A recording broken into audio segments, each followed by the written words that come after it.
নমস্কার সবাইকে, কেমন আছেন আপনারা সবাই? আশা করি ভালোই আছেন, আমিও মোটামুটি ভালোই আছি।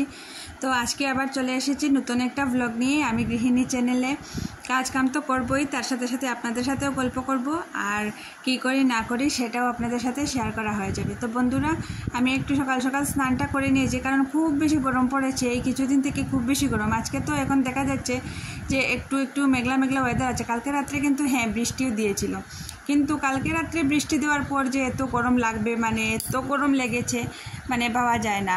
আমাদের বাড়ির কারোরই মানে ঠিকঠাক মতো ঘুম হয়নি। সকালবেলা উঠে সবাই বলছিল যে কাল রাত ঘুমাতে পারিনি, এত গরম, ফ্যানের বাতাস তো আর শরীরে লাগছেই না, উপরে এত গরম। আর বৃষ্টি যেমন দুফুটা দিয়ে গরমটা আরও বাড়িয়ে দিল। তো সেই জন্যই আর কি সকাল সকাল স্নানটা করে নিয়েছি। আর তোমাদেরকে তো গত ব্লকে বলেইছি যে এই গরম পড়েছে, দিনে 3-4 বার স্নান না করলে হয় না। তো সকালবেলা ওরা স্কুলে কাজে যাওয়ার পর কী করি, স্নান টান করে নেই, কাপড় টাপড় যদি থাকে কাচার তো সেগুলো কেচে স্নানটা করে নেই। তারপর রান্নাবান্না করে মেয়ে স্কুল থেকে আসলে পরে খাওয়া দাওয়া করে টুকটাক এসেই করে। আর ওদের স্কুলের ড্রেসটাও না ডেইলি না ধুলেই না হয়, একটু সার্ফের জলে চুবিয়ে ধুয়ে দিলে মানে পরের দিন যখন পরে যায় একটু ভালো লাগে। আর নাইলে এই যে ঘামগুলো শুকিয়ে একদম গন্ধ হয়ে যায়, আর শরীরেরও কিন্তু খারাপ করে। শরীরে এটা থেকেই কিন্তু ঘামগুলো কাপড়ে শুকিয়ে যায়, আর এটা আবার পরে নিলে শরীরেরও খারাপ করে, অ্যালার্জি চুলকানো এইসব হয়ে যায়। তো সেটা একটু চেষ্টা করি একটু মানে ঠিকঠাক মতো করার। দেখো, আমি একটু আলসি করি মানুষ, কারণ আমি এত থামিয়ে গুছিয়ে কাজ বাজ করা আমার মোটেই পছন্দ নয়। যখন ইচ্ছা করে খুব বেশি কাজ করি, আর যখন ইচ্ছা করে না, মানে যেটা না করলে না হয় সেটাই করি আর কি। তো সেটাই মানে এই যে গরম দিনে যে মানে কাপড়গুলো একটু স্কুল থেকে আসার পর ধুয়ে দেওয়া বা একটু করা, যতটুকু পারছি আর কি ততটুকুই করছি সামলানোর। তো খুব বেশি যে আহামরি করি সেটা না। তো এইভাবেই চলছে জীবন আর কি। তো সেটা করে বিকালবেলা তারপর আবার স্নান করতে হয়। তারপর আমার একটা 2-3 বছর থেকে একটা বাজে অভ্যাস হয়ে গিয়েছে, রাতে ঘুমানোর সময় যদি আমি স্নান করি না গরম দিনে, আমার কিছুতেই ঘুম আসে না। তো সেটাও আবার ঘুমানোর সময় স্নান করি, তো 3-4 বার তো হয়েই যায়। খুব বেশি গরম পড়েছে তো সেই জন্যই। আর এই যে নাইটিগুলো না আমি খুব বেশি ঘামতে নাইটিগুলো একটু পরেই দেখবে একদম ভিজে গিয়েছে, মনে হবে যে ভিজা নাইটি পরে নিয়েছি নাকি। তো এবার পুজোটা দিয়ে দেই, তারপর আবার তোমাদের সাথে গল্প করতে চলে আসবো।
বন্ধুরা, পুজো টুজো দিয়ে দিয়েছি, আর এই যে নয়নতারা সাদা ফুলগুলো দিয়ে সাজিয়ে সুন্দর করে দিয়েছি, তাই একটু ভিডিও করলাম।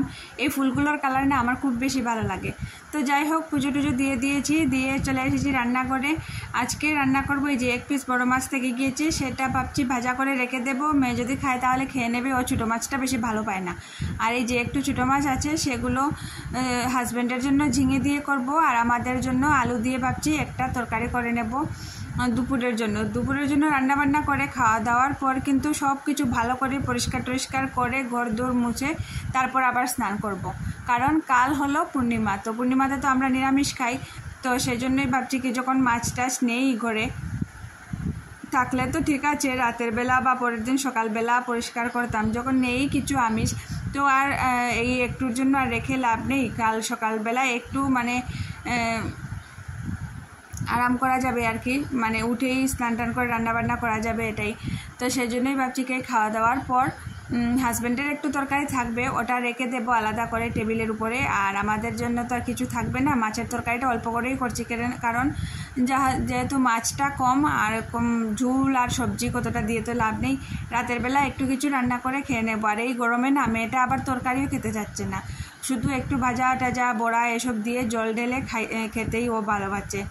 তো সেটাই করব ভাবছি। তো রাতের বেলা দেখি ও কি খায় না খায়, তো সেটা করব। আর এখন একটু করে তারপর ও সব কিছু পরিষ্কার করে ভাবছি স্নান টান করে নেবো। এখন না, বিকালবেলাই করব। আর এই যে দেখো, তোমাদেরকে সেদিন টেবিলটা দেখিয়েছি ঠিকই, কিন্তু এই লাইটটা দেখাতে মনে নেই। এই লাইটটা নিয়েছে 420 টাকা, মিশো থেকে আনা হয়েছে, স্টাডি লাইট। তো এটাতে এই যে 3 কালারের লাইট জ্বলে, আর টাচেবল, এটা চার্জেবল টাচেবল। তো ভালোই হয়েছে। এখানে হয়তো কিনলে 500-600-700 নিচে এটা পাওয়া যেত না। তো মিশোতে দেখছি অনেক কিছুরই কম দাম। আবার আগে দেখতাম কি সবাই বলতো মিশো থেকে নাকি যে জিনিসগুলো কম দামে দেয় ঠিকই, কিন্তু সবার নাকি মানে ঠিক সেই জিনিস বা ভালো জিনিস আসে না। কিন্তু আমি যত জিনিস মিশো থেকে নিয়েছি সব জিনিসই কিন্তু ভালো এসেছে, বা যেভাবে দেখিয়েছে ঠিক সেভাবেই এসেছে।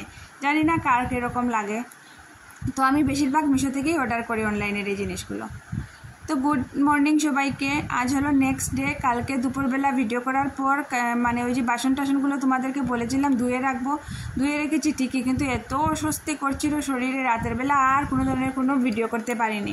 রাতে শুধু একটু ভাত করেছি আর ভেন্ডি আলু ভাজা করেই আমরা খেয়ে নিয়েছি। আর হাজব্যান্ডের তো দেখলেই বললামই তোমাদের যে তরকারি একটু থেকে যাবে, ওটা দিয়ে খেয়ে নিয়েছে। আর এই গরমে না খাওয়ারও ইচ্ছা করছে না, একটুই করেই সবাই খাচ্ছে, কেউ পেট ভরে খেতে পারছে না।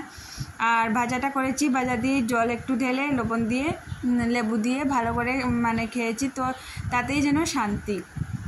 তো ভিডিওটা ভাবলাম কি আর শেষ করা হয়নি, কাল আজকে তো আপলোড করতে হবে, তো একটু ভিডিওটা করে নেই। আর মেইন মানে উদ্দেশ্যটা হলো এই যে আকাশটা দেখানোর। আকাশটা দেখো কি সুন্দর নীল, একদম নীলের মধ্যে যেন মনে হচ্ছে এই সাদা তুলোগুলো কোথা থেকে যে ভেসে আসছে আর কোথায় যে যাবে এই তুলোগুলো জানি না। তো এখানেই শেষ করছি আজকের ব্লগটা।